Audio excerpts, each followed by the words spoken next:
আসসালামু আলাইকুম ভিউয়ার্স, আজকে আমি রান্না করব ইলিশ পোলাও। প্রথমেই একটি কড়াইতে একটু বেশি পরিমাণে তেল দিয়ে নিচ্ছি, কারণ এই তেলে আমরা পেঁয়াজটাকে বেরেস্তা করে নিব।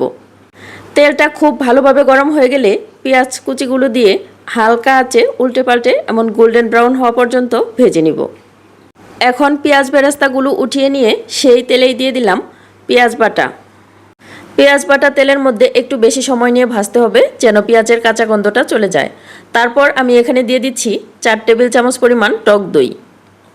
এখন এখানে দিয়ে দিচ্ছি 2 টেবিল চামচ পরিমাণ কাজু বাদাম বাটা, 1.5 টেবিল চামচ কাঁচামরিচ বাটা, 2 টেবিল চামচ পরিমাণ জিরা বাটা, দিয়ে দিচ্ছি লবণ, ধনিয়ার গুঁড়া, অল্প একটু হলুদের গুঁড়া।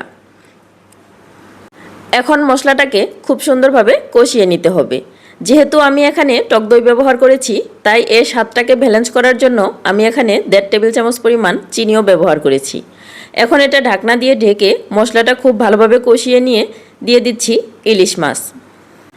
এখন এই মাছটাও মশলার সাথে খুব ভালোভাবে কষিয়ে নিতে হবে।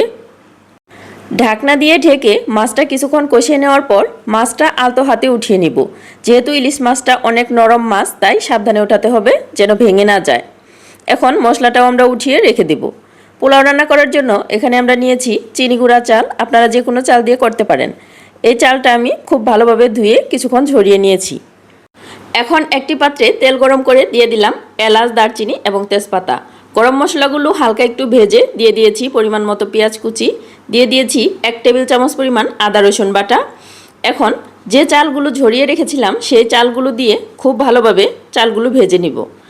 পোলাও রান্না করার সময় চালগুলো খুব সুন্দরভাবে ভেজে নিতে হবে, তাহলে পোলাওটা অনেক বেশি ঝরঝরে হবে। এখন আমরা যে মশলাটা উঠিয়ে রেখেছিলাম সেই মশলাটা চালের মধ্যে দিয়ে খুব ভালোভাবে মিশিয়ে ভেজে নিব। মশলাটা চালের সাথে খুব ভালোভাবে মিশে গেলে এখন আমরা দিয়ে দিব পরিমাণ মতো পানি। এখানে আমি ফুটন্ত গরম পানি ব্যবহার করেছি। 1 কাপ চালের জন্য 1.5 কাপ পানি। এই পরিমাপে ব্যবহার করলেই পোলাওটা অনেক বেশি ঝরঝরে হয়। কিছুক্ষণ জাল করে নেওয়ার পর পোলাওয়ের পানিটা যখন চালের গায়ে লেগে আসবে, তখন এখানে দিয়ে দিচ্ছি তুলে রাখা সেই ইলিশ মাছ। এখন ঢাকনা দিয়ে ঢেকে এটা দমে রেখে দিব 5 মিনিটের মতো। 5 মিনিট পর ঢাকনা খুলে এখানে দিয়ে দিচ্ছি 1.5 টেবিল চামচ পরিমাণ ঘি এবং পেঁয়াজ বেরেস্তা। এখন এটা দমে রেখে দিব আরও 5 মিনিট।